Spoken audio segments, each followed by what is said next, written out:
ठीक है। उसके अलावा बात करेंगे यहाँ पर तो 5 टिप्स मेरी तरफ से जो आपके लिए, आपके सफलता के लिए बहुत मायने रखती हैं। वो 5 टिप्स क्या है? तो देखो, पहला चीज कि आपको अपने रिसोर्सेज को लिमिटेड रखने हैं। आपको ज्यादा बकवासबाजी के पीछे नहीं भागना, क्योंकि होता क्या है कि 2 साल 3 साल तक तैयारी कर रहे हैं, चीजें इतनी जान रखी हैं, इतना अंबर है, इतना एकदम पूरा का पूरा समंदर बना रखा है कि अब समझ ही नहीं आता कि अब क्या करें।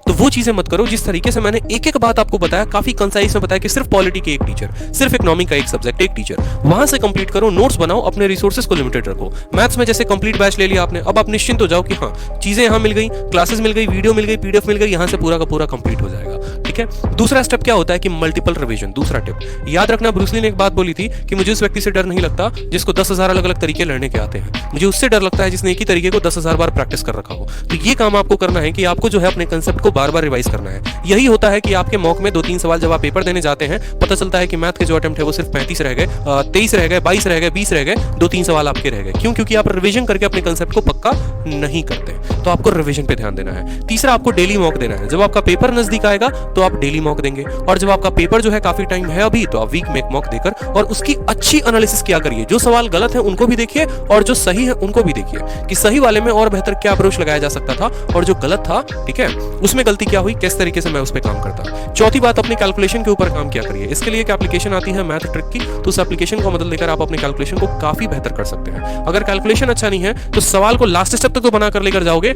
लेकिन कैलकुलेशन के चलते छोड़ दोगे, मतलब तुम्हारा 2 मिनट गया पेपर में।